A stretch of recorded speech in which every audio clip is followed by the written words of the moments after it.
Que la grâce, la miséricorde et la paix vous soient accordées de la part de Dieu notre Père et de Jésus-Christ notre Seigneur. Amen. Le texte biblique de ce mercredi 12 novembre 2025 est tiré de l'Évangile selon Matthieu au chapitre 25, du verset 1 au verset 13. Le thème de ce jour est le suivant. Prends toutes les dispositions nécessaires pour accueillir ton Seigneur. Prions. Adorable Père, nous venons maintenant écouter ta parole, cette parole qui éclaire nos pas et qui nourrit notre foi. Ouvre nos cœurs à ta voix. Rends-nous attentifs à ton esprit, afin que nous recevions avec foi le message que tu veux nous adresser aujourd'hui. Au nom de Jésus-Christ notre Seigneur. Amen. Matthieu chapitre 25, du verset 1 au verset 13. Alors le royaume des cieux sera semblable à 10 vierges qui, ayant pris leurs lampes, allèrent à la rencontre de l'époux. 5 d'entre elles étaient folles, et 5 sages. Les folles, en prenant leurs lampes, ne prirent point d'huile avec elles, mais les sages prirent avec leurs lampes de l'huile dans des vases. Comme l'époux tardait, toutes s'assoupirent et s'endormirent. Au milieu de la nuit, on cria « Voici l'époux !» Allez à sa rencontre. Alors toutes ces vierges se réveillèrent et préparèrent leurs lampes.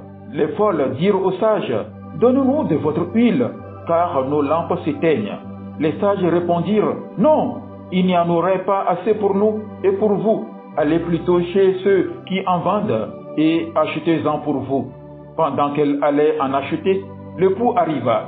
Celles qui étaient prêtes entrèrent avec lui dans la salle des noces et la porte fut fermée. Plus tard, les autres vierges vinrent et dirent « Seigneur, Seigneur, ouvre-nous !» Mais il répondit « Je vous le dis en vérité, je ne vous connais pas. Veillez donc, puisque vous ne savez ni le jour ni l'heure. » Amen. Bien-aimés dans le Seigneur. Le Seigneur Jésus nous raconte une parabole bien connue, celle des 10 vierges. Elles attendent tout l'époux, mais seules 5 entrent avec lui dans la salle des noces. Les autres restent dehors, car elles n'étaient pas prêtes.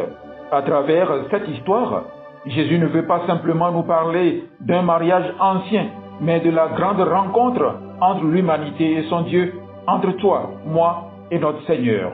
Cette rencontre peut arriver de 2 manières, soit à la fin des temps, lorsque Jésus reviendra en gloire, soit à l'heure de notre mort, quand il viendra personnellement nous chercher. Dans les 2 cas, le message reste le même. Sois prêt. Prends toutes les dispositions nécessaires pour accueillir ton Seigneur. Le retour du Seigneur est une certitude pour tous. Voici l'époux, sortez à sa rencontre. Le retour du Seigneur est une promesse sûre.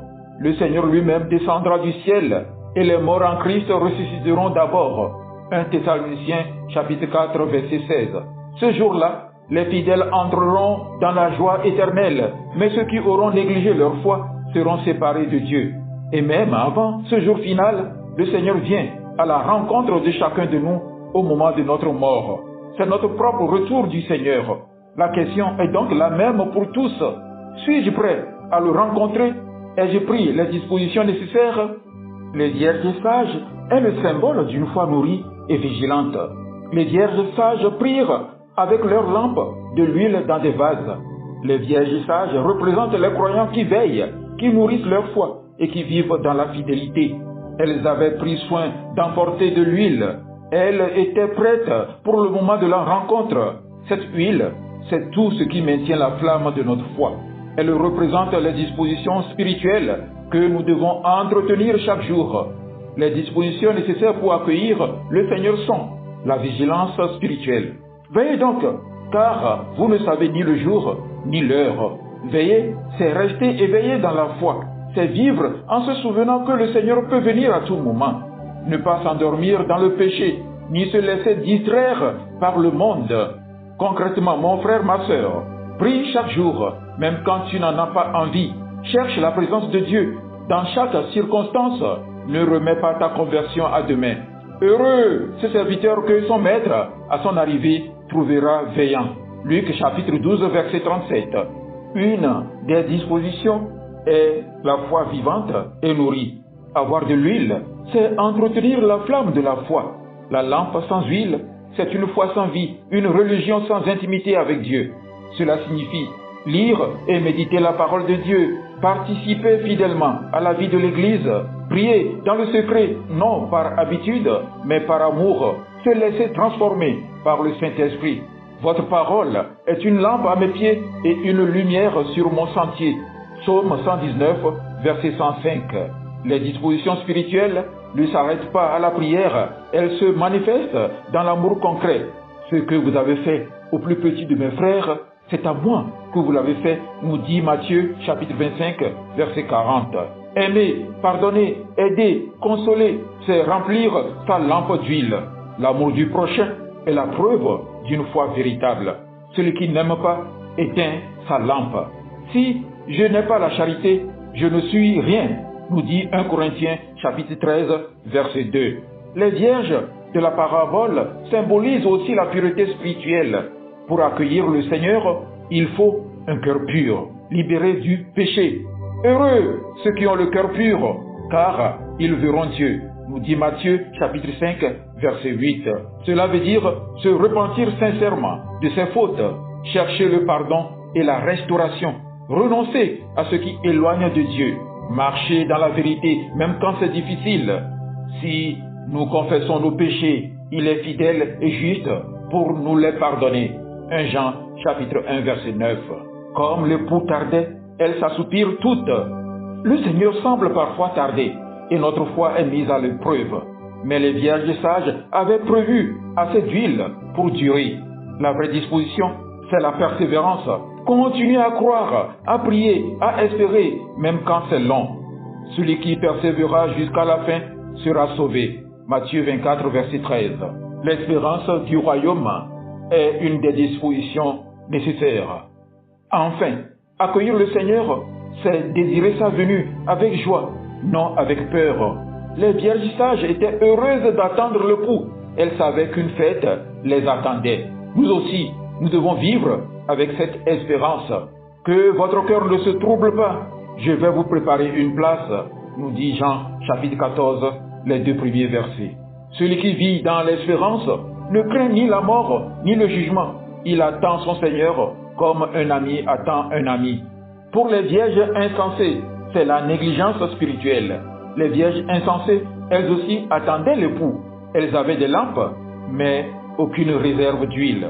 Elles représentent ceux qui croient en Dieu sans nourrir leur foi, ceux qui prient seulement quand ils ont des problèmes, ceux qui disent « je verrai plus tard ». Mais quand le cri a retenti, voici l'époux. Il était trop tard. Pendant qu'elle cherchait de l'huile, la porte s'est fermée. Seigneur, Seigneur, ouvre-nous. Mais il répondit, je ne vous connais pas. Ces mots ne sont pas une condamnation cruelle, mais le résultat d'un cœur non préparé. Celui qui refuse la lumière finit par se retrouver dans les ténèbres. La porte est fermée. Le sérieux du choix. La porte fermée symbolise le jugement de Dieu, le moment où le temps de la grâce prend fin. Tant que nous vivons, la porte est ouverte. Mais après la mort ou la venue du Christ, nos choix seront scellés. Les vierges sages symbolisent les sauvés, ceux qui entrent dans la joie du royaume. Les vierges insensées symbolisent ceux qui restent dehors, séparés de Dieu, ce que la Bible appelle l'enfer, non pas un feu matériel avant tout, mais l'état d'une âme privée de la présence du Seigneur. Mais rappelons-le, Jésus ne raconte pas cette parabole pour condamner, mais pour avertir et sauver. Il veut que personne ne reste dehors. Frères et sœurs, tant que la porte est encore ouverte, c'est le moment de faire le plein d'huile. C'est aujourd'hui le jour de la grâce, le jour du salut. Le Seigneur te dit, réveille-toi, ranime ta lampe et prépare-toi à ma venue. Prends donc toutes les dispositions nécessaires. Sois vigilant. Nourris ta foi chaque jour. Vis dans la charité et la repentance. Sois persévérant dans l'épreuve. Garde l'espérance du royaume.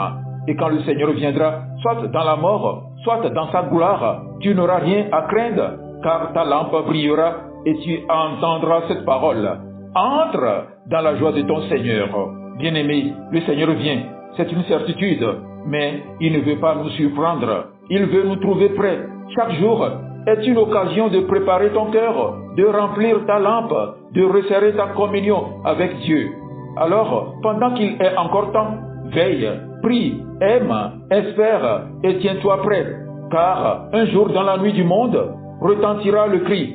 Voici l'époux, sortez à sa rencontre, et que le Seigneur te trouve parmi les sages, la lampe allumée, le cœur pur et la joie au visage, prêt à entrer dans la salle des noces du royaume éternel. Amen. Agréable journée à vous tous.